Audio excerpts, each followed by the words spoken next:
Welcome to Paddling Adventures Radio. I'm Sean Rowley, and with me is Derek Spesh. Hello. How's it going, Derek? It's going good. You're live and in person this week? I am live and in person. Yeah, the not snow doing the old went snow away. stuff. Was it freezing rain last time? Yeah, we had a bit of hail yesterday. Yeah? Yeah. There's practically no snow left on the ground. No, all the rain that we've been getting. Yeah. It's nothing like this January rain. I know. Nothing says Canada like rain. Remember back in the day when nothing said Canada like snow? Yeah, exactly, right?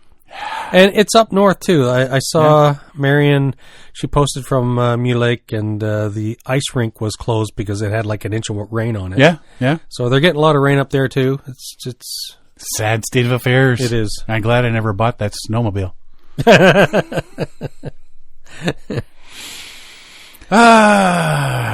But it's halfway through January already. When this uploads, it's going to be 20 below and 20 centimeters of snow. So you think. That's what they say. The weatherman. They lie. Wouldn't it be nice to have that job? You don't have to be right. Right? You just, wrong again. Whatever. This week there will be weather. Yes. It's going to be dark at night. We will not commit to it. It'll be dark at night, light during the day, for most of the day. Yeah. Good times. Good job to have. Well, you heard the old New Year, New Me thing. Are you doing anything? Did you make resolutions this year? I did not. You're not doing the dry January this year? No. Woo! My wife is. Is she? Yep. Oh. More beer for me. I could tell her you are participating and just lie to her for you if you want, because that's what friends do. Yeah, exactly. They bail you out of jail and lie for you. I'd never do the old New Year's resolutions or anything. I don't drink that much beer in the first place. Well, when you're perfect like I am, you don't need to make resolutions. Exactly. Yeah. No, yeah. I just know the last few years you guys have been doing the dry January thing. Yeah. Led us down some really bad roads. Yeah. Last few years I've cut back a lot, so I don't know. It's not a thing anymore. Yeah.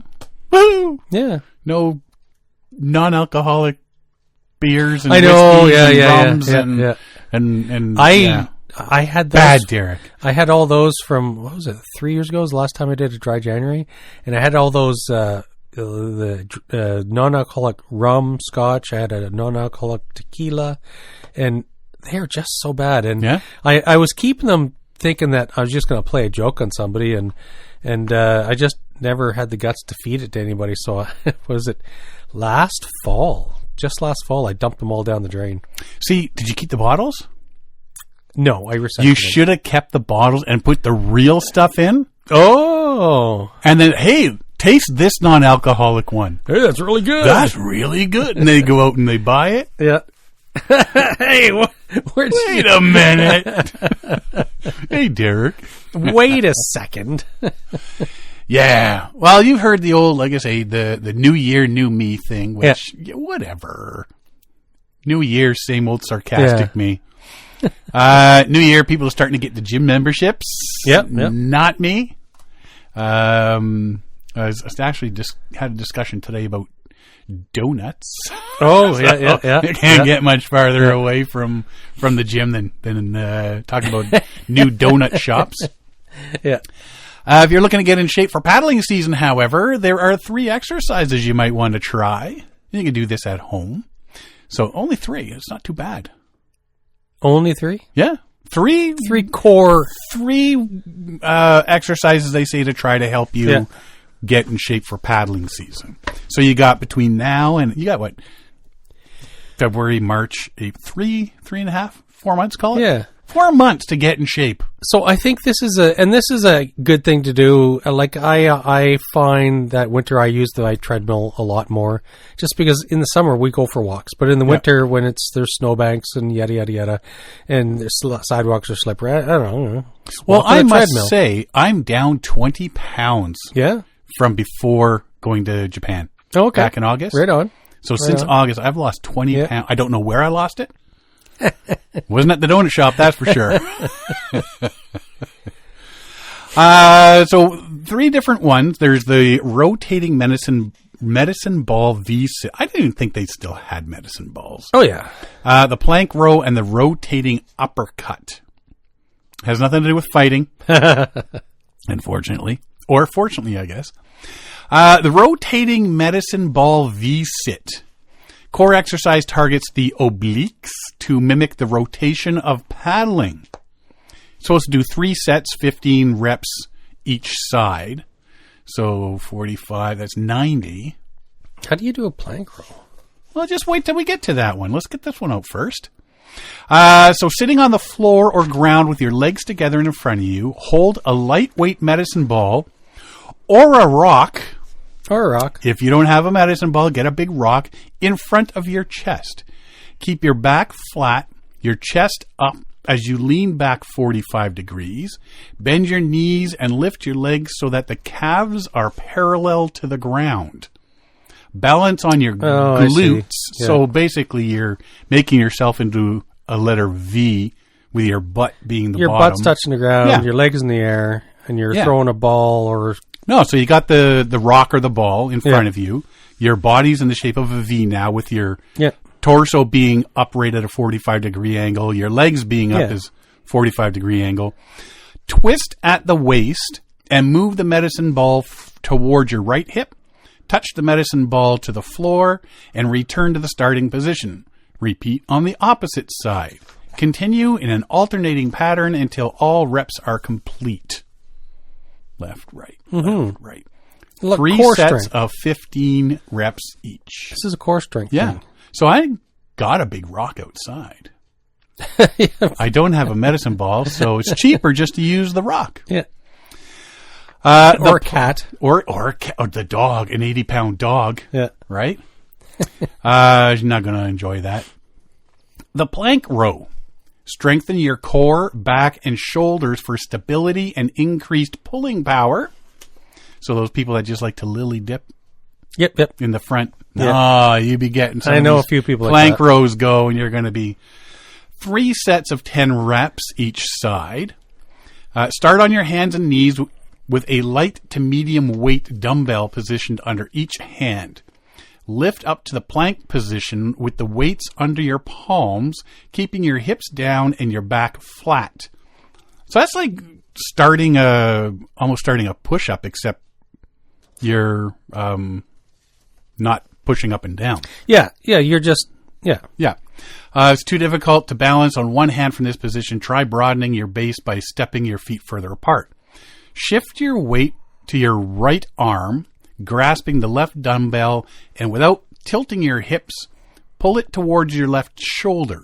Lower it with control. Complete all reps before switching sides. So if you're doing a push-up, you go all the full way extension. Full extension, but in your hands you've got those weights, those little dumbbells, and then pull one up.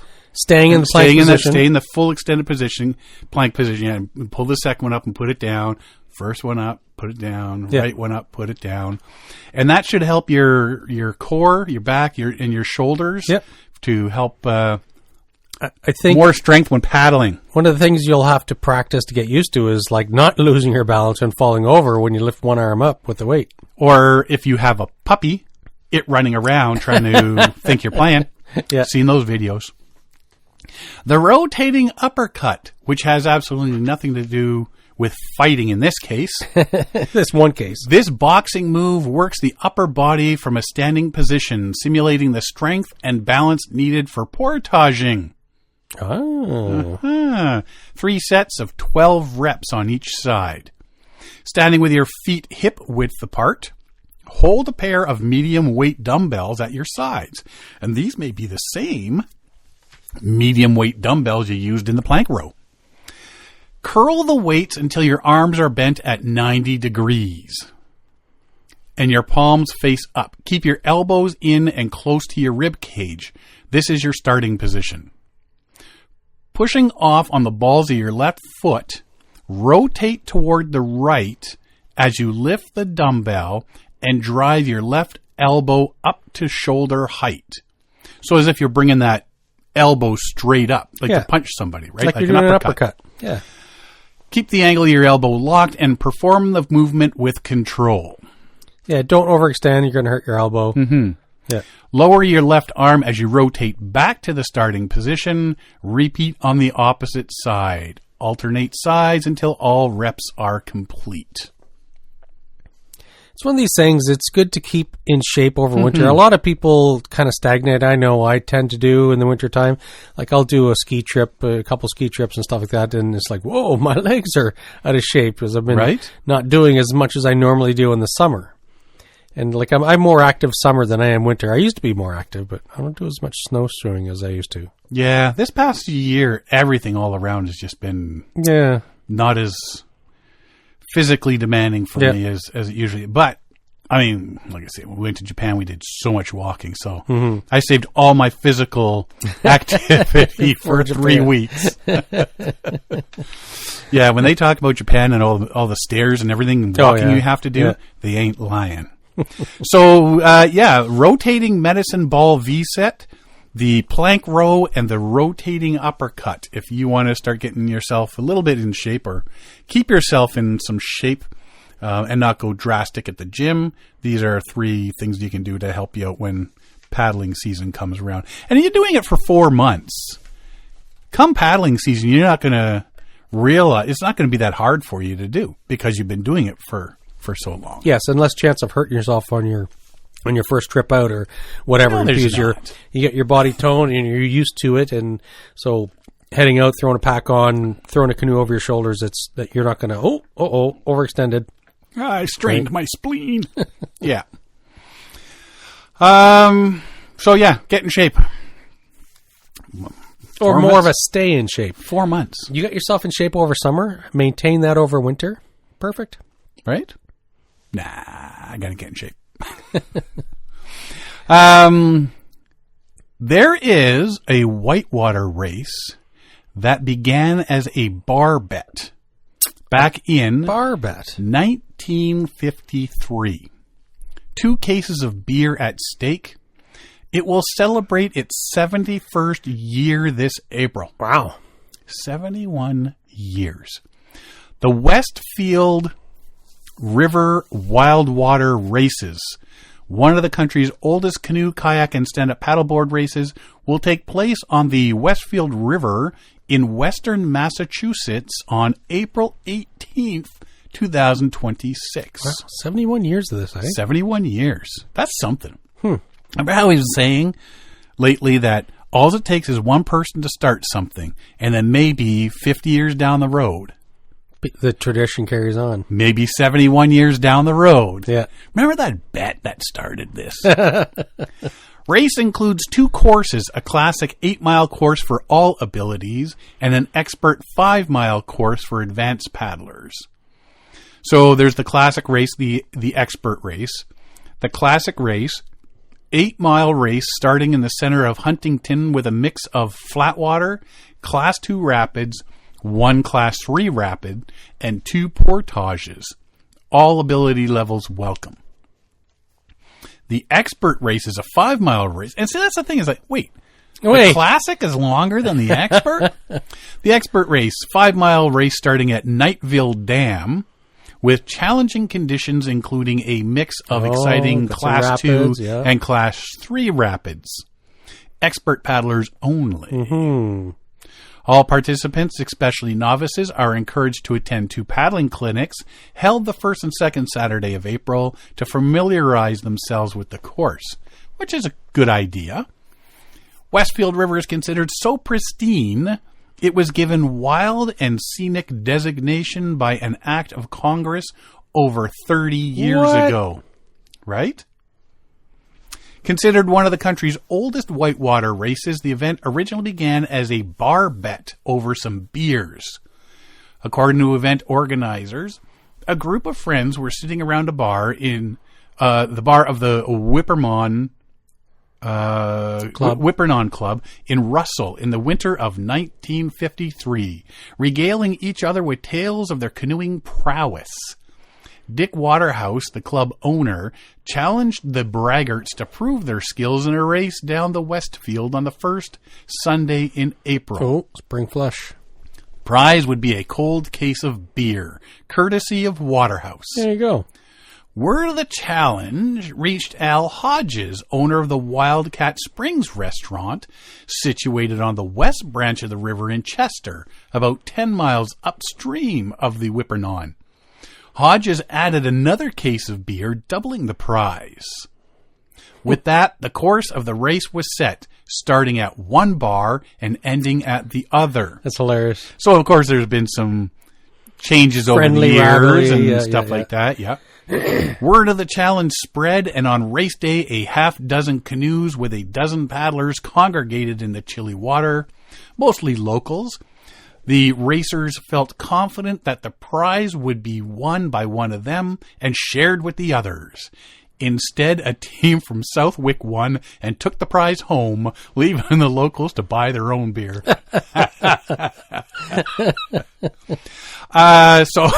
April 18th, if you want to get in on it, hey, I don't know what they're offering anymore, but it could be more beers. Yeah.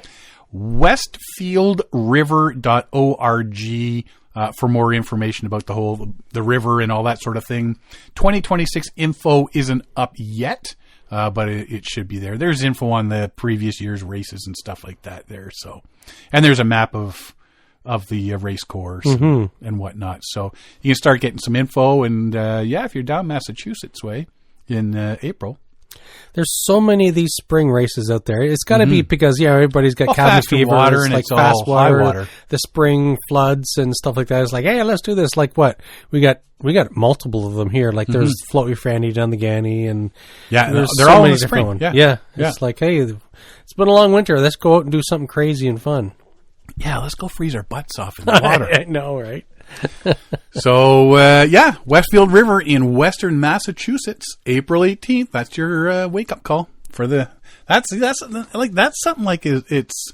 This is the beginning of canoe season. Yeah, it's the official start of paddling season. Is either you do one of these spring trips or these spring races, or a spring fishing trip. Right? Ice out. I haven't seen a lot of people do a lot of that ice out guesses. I remember Algonquin Park used to have it every spring, and somebody ran it who had a cottage on Canoe Lake, and there was bets on when the ice was going to go out, right? Usually it involves some kind of windy day and suddenly everything's broken up, but I haven't seen much of a spring I haven't really paid attention to it in the last few years. Yeah. So I gotta think somebody's doing it still, but not as. But I seem to have lost focus on it. Right, we're more into the fat bears. Yes, exactly. Somewhere along the way over the years, going way back, sleeping pads have become the must for backcountry camping. They have. Up until my 40s, I always slept directly on the floor of the tent. Yep. Right? There was the ground, there was the floor of the tent, there was the bottom of my sleeping bag, there was me. Yeah, and it didn't seem to matter. No. Until I woke up one day with a really sore back. It's like, what's going on? I'd hurt my back and I went canoe tripping anyway, and then it just got bad. And, well, maybe you need a new sleeping pad. A new what? What's that? And that's when I found out about a Thermarest. And since then, I don't know. Everybody I know takes Thermarests or equivalents of some other brands. Some form of, exactly. Yeah.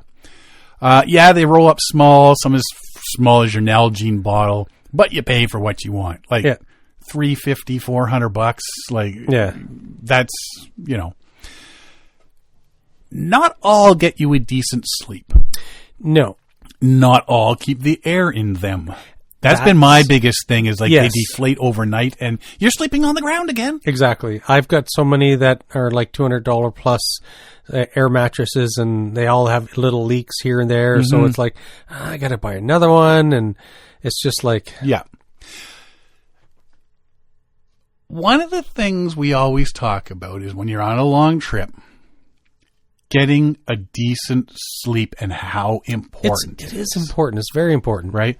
If you don't get a good sleep, you're groggy and grumpy all the next day. You're not having fun, and the next night you don't get a good sleep, and the next night you don't get a good sleep. By day 4, you're not having as good of a time as you should be, and it's all based on having a bad sleep. Yep. Camping comfortably is a chronic side sleeper can feel like an impossible mission. Searching far and wide for a sleeping setup that could keep up with your tossing and turning may be a challenge that persists. Enter the Kelty Lowdown Cot. So a lot of people I know, they're like, well, getting a cot for winter camping, yes, or car absolutely, camping 100%. or something like that. And this is what got me thinking. Like this one here, we'll get into it a little later, but it's like 4 pounds. Yeah. As opposed to like 1.5 pounds or something. And there's some cots that are even lighter weight. But why have we become stuck on sleeping pads? Yes. And not something like this? 150 US, it's about $200 in Canada. Tiny but mighty, this cot may earn a place in your ever-growing gear closet. It's not only comfortable for a less than parallel sleeping style, but also surprisingly simple to set up, especially given its lower than average price point. The Lowdown Cot is exactly as it says in the title. The camping bed takes hardly any space when packed away in a zippered storage bag, and once set up, it sits a little less than 7 inches off the ground, providing enough room for to leisurely rest without feeling you're on a behemoth in your tent where space is often limited. The one thing about having a full-size cot is a lot of times you can pack gear underneath of it. Yep. Right? This you can't. Maybe put your phone under there, your toque. There's a bit of a gap. On these, there's a bit of a gap. Yeah. One gear tester put the Lowdown Cot through the ringer during one of their camping-filled summers in Gunnison-Crested Butte, Colorado. Through nights spent fireside in the Alpine Desert and among some of the area's most prominent peaks, it delivered. Short, the Kelty Lowdown Cot is a compact sleeping system with enough width and support for side sleepers to rest without discomfort. Built with an aluminum frame and 600D polyester fabric, it's durable yet light enough to toss in a duffel or backpack, weighing just 4 pounds 12 ounces. For short backpacking trips or hiking campsites, this cot stands out as a versatile, lightweight option. So, of course, we decided to Google this cot, and of course, comes up with other versions of it. There's like $80 versions on Amazon, but you buy what you get, know what you pay for, sort of thing. The Helionox version is like $400. Well, at that point, if I'm paying $400 for one, I'm going to stick with an air mattress, like a sleeping pad, right? Because that is smaller and lighter, and I'm paying the same price.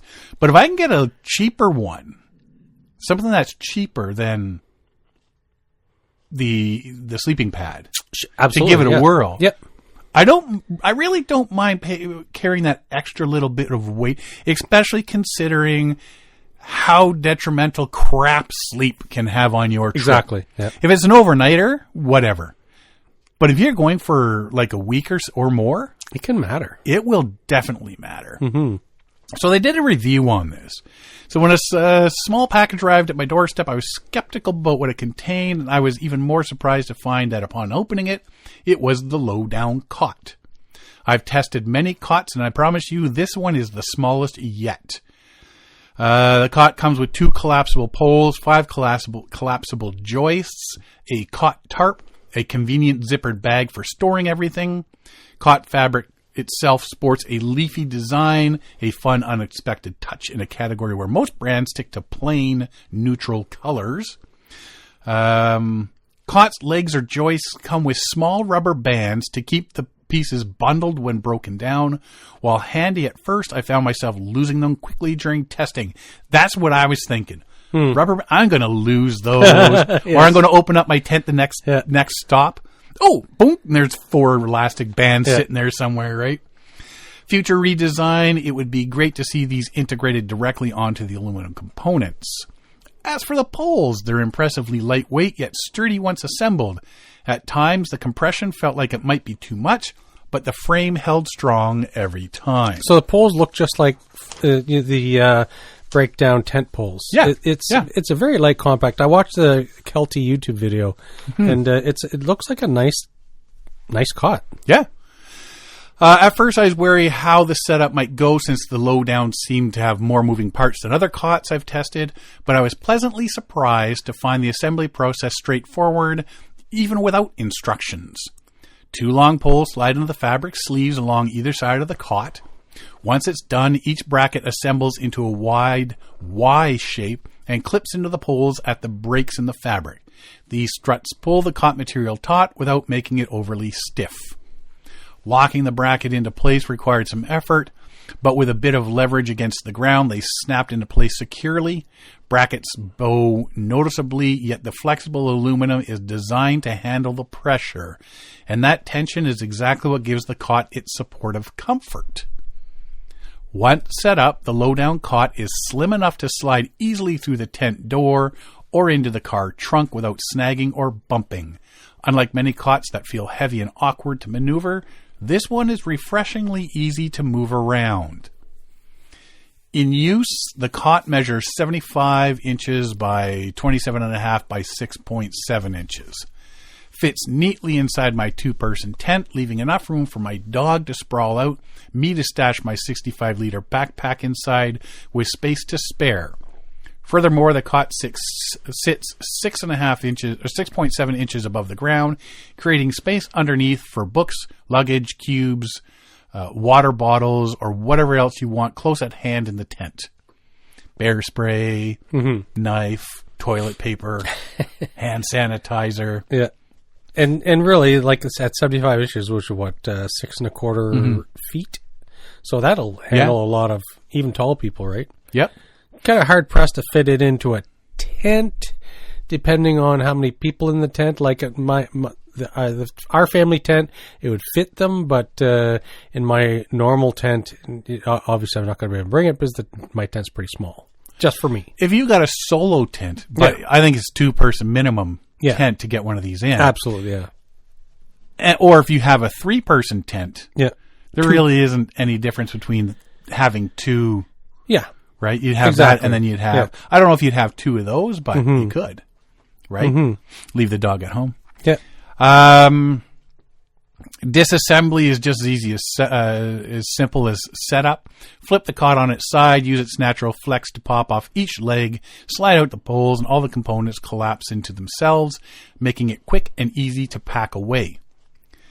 Comfort of the cot genuinely impressed me. The feel lands right in the medium firm range, soft enough to sleep on your side without pressure points, yet supportive enough that you don't sag like you would in a hammock. For reference, I'm petite, so larger-bodied campers may want to test it themselves to see how it feels. Derek, are you big-boned? I looked this up on sale, and you looked at MEC. I couldn't find any place in Ontario for it, but I think it's just a new product out, so it's still there are places making in Canada its way. that are selling it. Yeah, but just MEC doesn't have any. Yeah. Sale doesn't have any. Sale, I think, said it was sold out. Yeah, yeah. So yeah. There's a couple Canadian places. If you Google Lowdown Cot Canada, there's a couple online places that sell it and whatnot. And you also get all the different versions from different companies too. Yes, when exactly. You Google something. Like that. Exactly. 27.5 inches wide, the cot provides ample space to curl up. I never felt cramped, and my dog was even able to hop up with me, which felt like a major win for both of us. For winter camping or anyone that prefers extra coziness, the Lowdown pairs well with an insulated sleeping pad. That said, it's perfectly usable on its own during winter months, making it a versatile option depending on your setup. So we used to put the blue foamies under us. Yep. When we used to go winter camping, when we first started, bring the big cots. Keep the edge off. Yeah, just keep that little bit of extra insulation. Silver on one side, so that would reflect the cold back down sort of thing. During one of my testing iterations, I brought this cot on a short backpacking trip, less than 6 miles round trip. I opted to leave the storage bag behind to prevent wasting precious backpack space.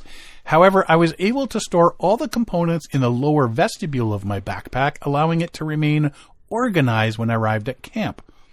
Luckily, I had the extra compartment in my pack that accommodated the legs, cover, and poles. But if you had a spare stuff sack lying around, you could probably fit most everything in it. The included storage bag is perfect for walking campsites or car camping, but its bulky nature makes it less than ideal for journeys where backpack space is crucial. Yeah, you're not taking this backpacking. It's not going to go with you in a kayak or not the bag. It's a car camping, or if you want to carry some extra weight in bulk, take canoeing. You can also attach the zippered bag to the bottom exterior of a backpack if absolutely necessary. Nothing says you have to have it on the inside. No. You can put the... strap it on the outside. Strap it on the outside, and if it's... It doesn't say whether the bag is waterproof or not. Doesn't have to be. You could put the bed part, the cot part, in a bag. In a Ziploc, yeah. Inside. Yeah, keep it dry. Bag, right? Keep it dry. There are some lighter, more packable cots on the market, such as the Helionox Light Cot, which weighs 2 pounds, 12 ounces. However, it comes with a significantly higher price tag, $300, $400 in Canada. This cot strikes a nice balance at just under 5 pounds. It is heavier than ultralight options, yet far more affordable, making it a solid choice for shorter backpacking trips where weight isn't the top priority. I could leave a couple other things at home to make weight space for this. Overall, I was impressed with the Lowdown's performance as an affordable lightweight cot. That being said, there are a few areas where it could be improved. Everything can't be perfect, but first, the cot's length may not be suitable for users taller than 6 feet, as it measures just over that in height. Extended size option would be a welcome addition. So 6.5 feet. Yeah. I'm 6'1", so this would just be... just the right height. Yeah. Second, the 5 collapsible legs can feel a bit chunky when packed in a backpack and sometimes trying to assemble themselves after being stored. This raises the risk of puncturing a backpack or the included carrying case. As mentioned earlier, the separate rubber bands designed to keep the pieces bundled are easy to lose, so I would be great to see them build directly into the design. Finally, the legs' feet don't pivot, which makes it important to find a flat, even campsite. On rocky or root-filled ground, the cot can wobble slightly, cutting into comfort. Adding pivoting feet could further elevate the Lowdown's performance. I could see that. $150 US, 200 Canadian. The Kelty Lowdown Cot is a solid option for a cot that won't break the bank. With a lightweight and user-friendly design, cot is ideal for individuals seeking their first camping cot, but who are put off by the more substantial and rugged options. Just over 4 pounds, a Lowdown can easily be thrown in a duffel or the car, making it a quick solution for a bed at a music festival, walk-in campsite, or overnight backpacking excursion. Included zipper bag keeps all the components organized and safely stowed and won't take up much space at all in your gear room. While it isn't lighter than some of the competitors in the cot market, it's definitely more affordable and sturdy enough to support most sleepers and their emotionally attached dogs. If you're a few inches above 6 feet tall, you may want to pass on this one, as you might find your feet hanging off the end. That's not necessarily a bad thing. Yeah. Half the time I sleep on my side, my legs are bent. Yeah, you're curled up a bit. Right? For folks who sleep on their sides or tend to toss and turn like me, this slightly slouched material and quiet textiles will help you get plenty of rest at camp. Recommend the Kelty Lowdown Cot for folks needing a dependable and easy-to-set-up solution for their camping adventures, whether they are a quick overnighter or a weeks-long trip. So, looking at it, you can see, if anybody Googles it or goes to the Kelty website, it does have little flat feet on the legs, and so those would help, but still you're putting a hard plastic against your tent floor, which is against the hard ground surface. So I'd be, if I had a higher end tent, I'd be worried about poking holes through. But I don't know about that. Yeah, I think it might, depending on where you are. Like if you're car camping, those sites tend to be kind of rocky and stony. But in Algonquin Park and to say Temagami, there's a lot of stone, open rock and stone that you're setting temps up on, right? So I don't know. Like over time, I think you could wear a hole through the tent floor. Mm-hmm. It's a thought. It's a consideration. Yeah, I'm considering one of these for this coming season. Oh, me too. Definitely. Just to, like I say, there's just been so many disappointments with thermarests and whatnot. I know. The Nemos and I get so tired of having thermarests that leak or like what's the one you. I had the Nemo. So my Nemo, I bought. It's the Nemo's only a couple years old and it's already got a slow leak. And patching is not always successful. Yeah. So, well, and there's nothing like trying it out at home and it works, and then you try it out on your first night of a 2-week trip. Like, wait a sec. And then you're waking up flat on the ground in the morning. And then you tell your wife, well, here, you know what? Let me use that one and you use the good one. Mm-hmm. And then you're sleeping flat on the ground for 2 weeks. I'm sleeping in the hammock tonight. Yeah, I swear that the people at Sale were getting to know me on a first name basis because I was just bringing these things back. Yeah. And I even had other people using them and they go, no, there's something wrong with this. It's not how you're doing it. You're not setting it up wrong or anything like that. It's just a piece of garbage. Mm-hmm. So after all those disappointments, I mean, I actually went back to my very first original one. The foam one? No. The original orange thermarest. Okay, yeah. It has a really, really slow, so you can get like 2 nights out of it before you have to add air. Yeah. But I was getting a thicker one. That's where the whole experiment started. Right? Because this thing's like 1 inch thick. Yeah. So I've gone back to that. It's 1 inch above ground. Yeah. It's not much, but it does help some. So I think I might look into some sort of cot for this coming paddling season. I don't mind a little bit of extra weight if it's going to give me, like I said, on it's big trips. Comfort. Yeah. If it's going to help me wake up rested every morning. Yep. Now the problem is you get too comfy. You don't want to wake up in the morning, right? Coffee's so on. comfy. I don't need a coffee today. Breakfast is ready. I don't need breakfast today. We're packing up. I don't need to pack up today. So the Kelty Lowdown Cot. Give that one a looky-loo on the interweeb and see what you think. Speaking of gear stores and you returning your stuff and me returning my stuff, I didn't realize is REI, they have a used gear section, right, in their stores there. You can get great deals on lightly used returned items.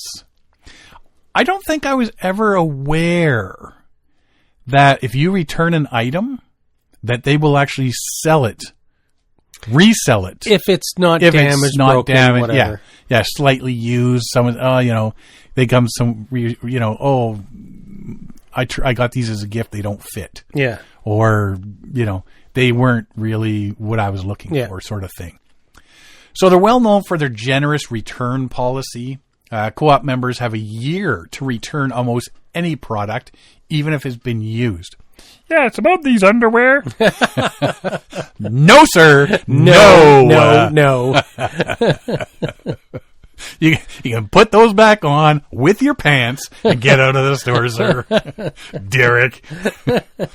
Product then gets placed in the used gear section where members can buy it at major discounts. Whenever a customer returns a product, a sales associate creates a tag with the product info, the new discounted price, and the customer's stated reason for the return. Stated reasons in quotation marks. As you might imagine, the reasons, sometimes excuses, people give for returning used gear to REI run the gamut. For instance, some of the stated reasons for return are sensible. The boots someone ordered online were too small. The piece of gear broke the first time they used it. The product was damaged during shipping, etc., etc., etc. Among the ill-fitting jackets or slightly used tents are return excuses that are outrageous, bordering on absurd, where the REI used gear section is worth its weight in gold. Perusing these tags and reading people's stated reasons for return can be almost as much fun as shopping. And who knows, you might just score a cool deal on a piece of lightly used gear in the process. Go for the entertainment, go for the gear, stay for the entertainment, right? Sometimes you read a return tag and wonder if the person actually looked at the product before buying. I scored a Yeti Rambler pour over for a $15 discount because someone didn't realize they needed a filter. If they had taken the time to read the label, they would have seen that. It clearly states a coffee filter is required. Poor planning. Yes. In another example, someone returned a tent vestibule thinking they had actually bought an entire tent. Let's hope they figure out the difference before they went camping. When we buy a new tent, we always set it up before we go camping. It's like, we need to know that if there's a problem or if something's broken in transit, yada, yada, yada. The first time I bought a tent with a vestibule was awesome. It was awesome. Wow, there's a tent outside the tent. Well, my Eureka Spitfire Solo had enough of a vestibule I could put my shoes. Oh, there you go. That was it. Yeah. And now you got room for more stuff. Yeah. Right? You're like, oh, this is awesome. Someone even returned ultralight running shoes for, get this, being too light. Well, they were ultralight. Someone returned a pair of men's La Sportiva Solutions, one of the most aggressive performance-oriented shoes on the market, with the explanation of, was a beginner. Shoe was too advanced. Jeez. I'm sorry, those shoes are too advanced for my feet. Sometimes people return a product for no other reason than it just wasn't their vibe.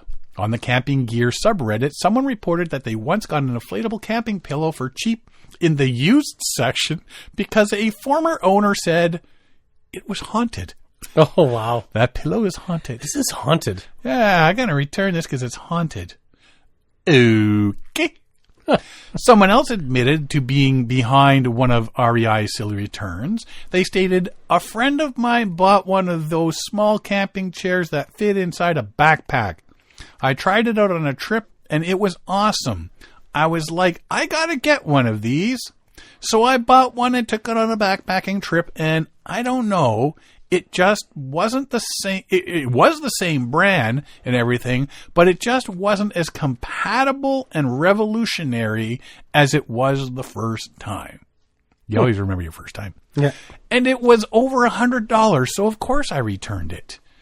I told the cashier nothing was wrong with it, but the magic was gone. No magic in this. If anyone out there bought a magicless chair, you're welcome. Wait a minute. I don't think there's any magic in. You know where all the magic is? It's in that haunted pillow. REI shared that one customer returned a pair of pants with the explainer, hates the color, makes me want to throw up. Another returned a bag because their girlfriend thought the bag made her look like a Ninja Turtle. I can't hike with this. It makes you look like a Ninja Turtle. Sometimes it apparently takes a while to realize the vibes are off. One customer returned a pair of off-road running shoes after 6 months of use. The tag reported they were very worn, but that the customer just couldn't get used to the squeaking. Wow. Now, I've got a pair of those North Face trail running shoes. Yes. And if you sit there shifting your weight from left to right, you're hearing a small pop. Yeah. Because of the way there's a little concave part in the bottom of the sole. Oh, okay, yeah. And so I sit there in the shopping line or whatever behind my wife, just shifting weight, and all you hear is, and then she, will you stop? And of course I don't. Recently, it's become a trend to post ridiculous return tags people have found on Instagram, and outdoor brands are getting in on the fun. Pack Outdoors, which manufactures trowels, wipes, and poop kits, decided to create fake REI return tags as a marketing strategy. Tags include the realistic and almost believable customer confirmed they are a holder and under no circumstances will poop in the woods. Other fake tags look to the extreme. Customer severed an artery digging a cat hole with a shovel and had to be evacuated. He finished pooping first. Packed Outdoors also sells tabs made of mycelium that help break down poop faster. Also decided to promote its fungi tablets with a return label gag. Packed jokingly claimed that a customer thought these fungi-based tablets were psychedelic. The return stated, customer ate the packed tabs and said he did not see God. Just returned the packaging. Kula Cloth, which Wrong mushrooms. Kula Cloth, which makes reusable pea cloths for women, has a running joke on Instagram about a male thru hiker who thought the Kula Cloth and then returned it thinking it was a pot holder. This pot holder sucks. Time will tell if more brands will get in on the return label fund, but no matter what, the REI return section will continue to be a gold mine for both deals and entertainment. That's awesome. I think that's great. That makes me wish there was an REI around here. I know. But have you ever been to one? Down in the States, yeah. Yeah, I've been to the Seattle one. Have you? Yeah.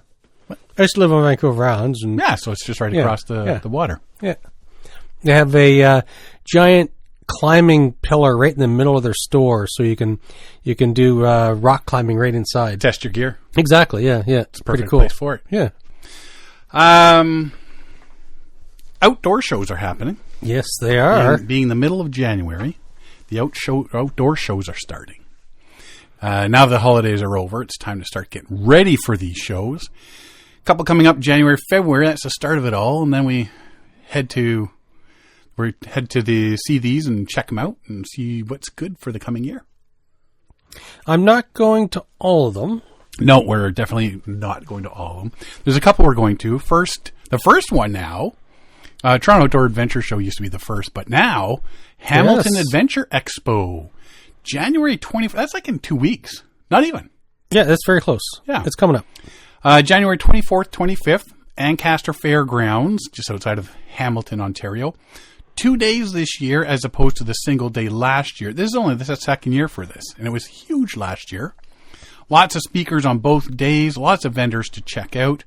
HamiltonAdventureExpo.com for more information like tickets, times, guests, speakers, etc., etc. But there's also a third day, the Friday, January 23rd. They're doing the Adventure Film Festival at the Westdale Theatre in Hamilton. So there's also that option, so you can make it a Friday, Saturday, Sunday thing. They're greatly expanded. It's nice to see that they're doing more and more. This is only the second year. Yeah. And they've greatly expanded. They're doing a lot more. There's a lot more vendors. There's a lot more speakers. So it's really cool to see that they're growing so quickly. It's been so popular. So I think we're going on the Sunday. So I kind of want to go. I want to see all 3 days. I have a feeling it's going to be, well, it won't be 3 for me. I've got to work. So. Yeah. I might end up doing 2 days. Yeah. Just the question is, do you drive there and then back? How far is Hamilton? It's only 3 hours, 2.5, 2 hours. 3 hours? No, Hamilton's not that far at all from here. It's 3 hours to if Windsor. If you're taking 3 hours to get to Hamilton, well, then we should go you're both going days, the wrong way. You're that little gray-haired guy in the fast lane, aren't you? No, I'm just thinking if 30 under the speed limit. If you're complaining about driving there, I was thinking it must be a long way, but no, for me, it's just the other side of Toronto. 2.5. Not even. Yeah, it's like an hour and a half from Bowmanville. Oh, from about maybe 2 hours. So I can see where you'd say it's unreasonable that it's 3, but 2.5, 2 hours and 45 minutes. That's closer. Nah, not even that far. 3 hours? You're crazy. It's only 2.5. 6 days to get there, round trip. It's just. I don't want to stay over. Yeah, we'll see. We could definitely. Yeah. No, I'm not going to stay over. It's just driving there, driving back, driving there. Driving could be a pain. I got things to do. Gosh darn Ontario drivers! Right. Get off my highway. Anyway, January 24th, 25th. Well, I can guarantee right now we're going both days. I can guarantee you. We're going to hem and haw and everything. And we're going to hem and haw to the point where it's, hey, that was a great 2 days. Well, what might be beneficial, so I found that it was way overcrowded last year. And maybe with it being spread over 2 days, it'll spread out the people a bit. And so I can predict that the Saturday is going to be busy and the Sunday not as busy, but it'll still be popular. Mm-hmm. So I'm looking forward to going. You just hold on to that dream, sunshine. It's going to be busy both days. It was pretty crushed. It was a large crowd. And we need to see Kevin Callan speak on Sunday. Yeah. And throw stuff. I've never seen him speak. Oh, he can speak. You know what I mean. You know I think I've only seen him present twice. Yeah? In the 10 years we've known him. I think I've only seen him speak twice. I've seen him on video. I don't think you've done it on video. Because we're always, when we're at these shows, we always have our own booth or something, right? Yeah. Or when I was down at Canoecopia the second time. Oh, okay, yeah. He was in the room next door. Frank Wolf was in the one room. Yeah. And I definitely needed to go see Frank and chit-chat with him and whatnot. So, Kevin lost out on that one. And at the Toronto Outdoor Adventure Show, the 1 year, he was on one big stage, and I was on the other stage at the same time. Yes. So I missed out then as well. I saw your presentation. Yeah. I didn't see Kevin. Yeah. I guess Kevin just doesn't mean as much as we thought. Just kidding. It'll be nice to actually sit there and see one of his presentations live. We're not prioritizing him. We had to prioritize him more. Yeah, we got to prioritize Kevin. Yeah, he's learned my name. I should go see him. I got a gift to bring him too. Do you? A bottle of whiskey from Japan. Oh. Yeah, it was brought special for him. Excellent. Maybe I'll just empty it and bring him the empty bottle. Yeah, you want some whiskey? Filled with non-alcoholic whiskey. Yeah. Anyway, January 24th, 25th, Hamilton Adventure Expo. Take a peek for us. We'll be around there somewhere. HamiltonAdventureExpo.com. Get all your information there. And then almost a month later is when the next one is. Toronto Outdoor Adventure Show, February 20th and 22nd. That's the weekend after our Family Day weekend. Yes. International Center, Mississauga, way out by the airport. Everything for outdoor fun and travel. Lots of speakers, different stages, water demo pools, so you can see paddling demos and such. OutdoorAdventureShow.ca for more details, like timing, doors open, close, tickets, ticket prices, all that sort of thing. And for those not in Toronto, you can also click at the top. There is an outdoor adventure show in Vancouver, Calgary, and Montreal. We failed to mention Ottawa. That. No. Well, no, it's different, but there's the Ottawa outdoor show. No, I'm talking about this one. Yes. There's a Toronto Outdoor Adventure Show. Yes, this one travels. Vancouver, Calgary, and Montreal. Yeah. The one after that, which is by far my favorite to attend, but we're not attending this year, unfortunately, is the Quiet Adventure Symposium, Saturday, February 28th.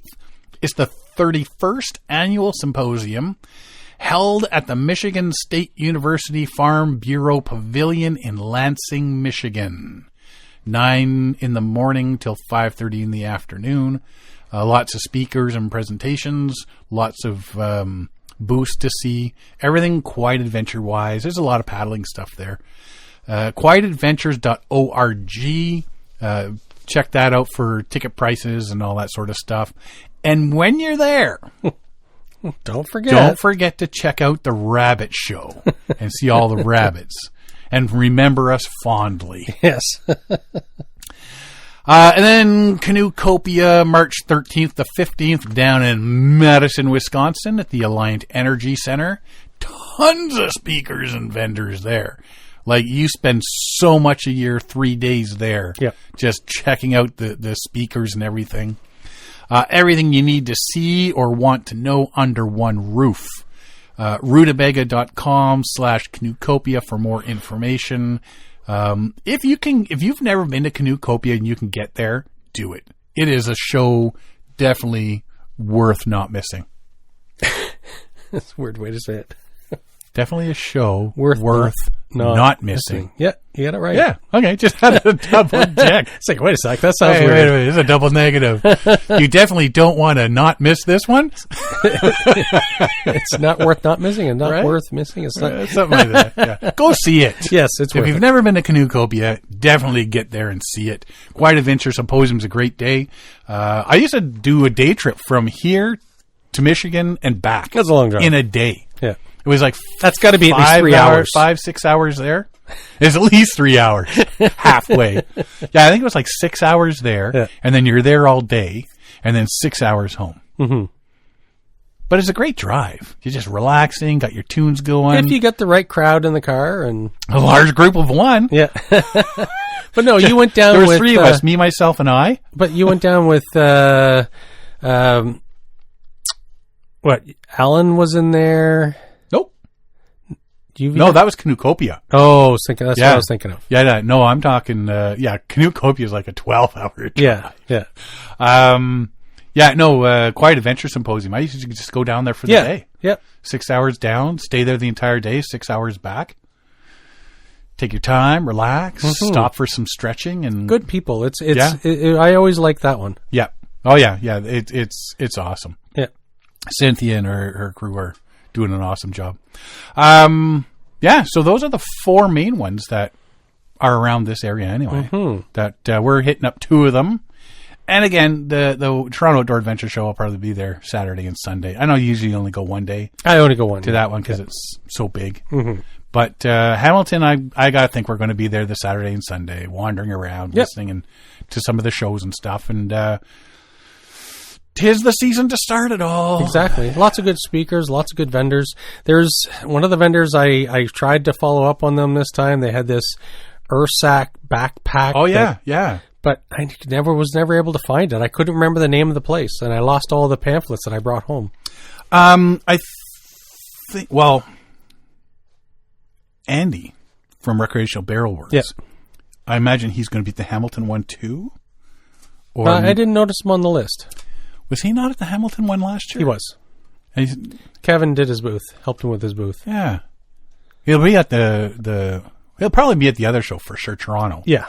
I'm looking at getting, the soft Voyager packs he has. Yep. Oh yes. Looks like opens from the top sort of thing. Yep. And you can pile them. They took them on their Opaskwaia canoe trip. Mm-hmm. I'm looking at getting a set of those for Tracy and I. Excellent. Right? So throw those in. Is that the one that doubles up? There's 2 in 1? Yep. Yeah, I like that one. I like that one. I'm going to get one of those. So if he's got them, I might actually contact him beforehand and say, bring it down, put my name on it, and I'll walk home with it. Excellent. Or drive home with it. Or drive, yeah. Yeah. Might be easier to drive. Well, walking takes you 3-4 hours. Probably 2 days. Yeah. Other than that, you know what? Like I say, the start of the show season. Yeah. That really, for me, gets me through the February blahs and whatnot. And that, for me, is the signal that paddling season is coming sooner than later. Yes. So, well, I get you. I like going to it, seeing all the gear, daydreaming about how I can use stuff in certain ways, and it's like, oh, look at this. It's great. It's like daydreaming and thinking about all the stuff that other people do, and it's like, oh, I never thought of a trip like that, or never like today.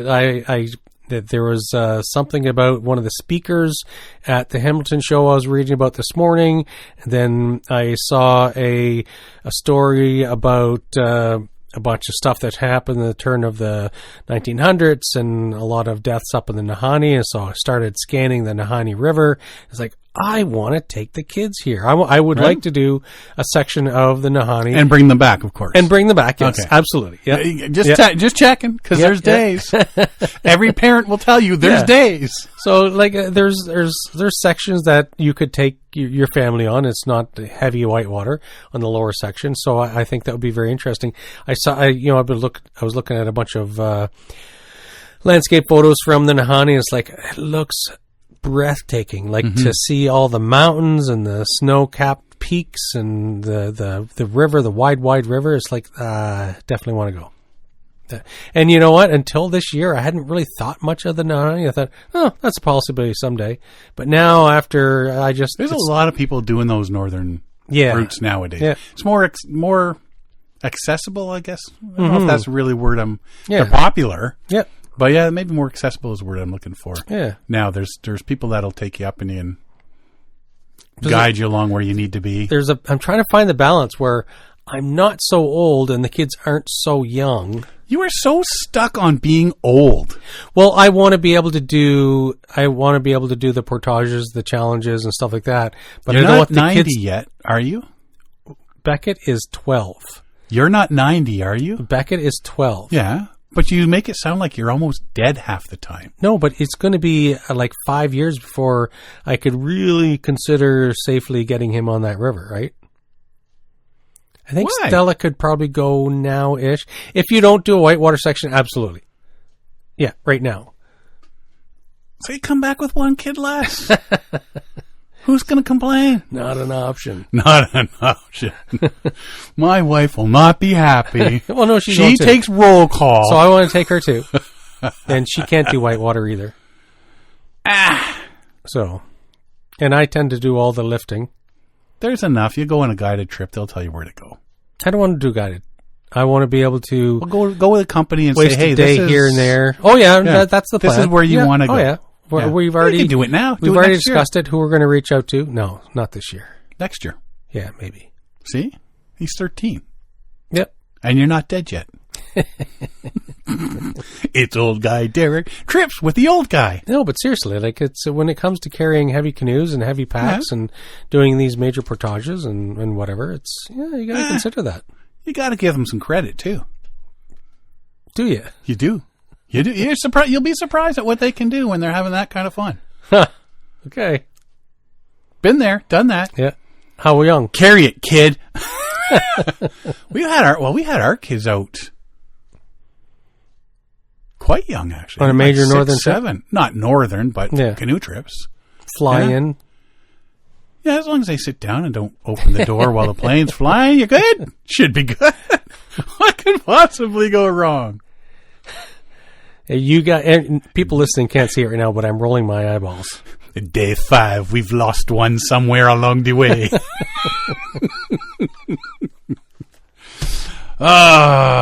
Just don't leave it too late, dude. Nope. Don't leave it too late. I got to wait for them to get a little bit older. But see, you get them now. You give them the taste of it. That Well, no, they want to we do it again. We do Killarney. We do. Oh, that's not Northern Ontario or Northern Canada. No, but you have to get them ready. Baby steps. Thought they're ready already.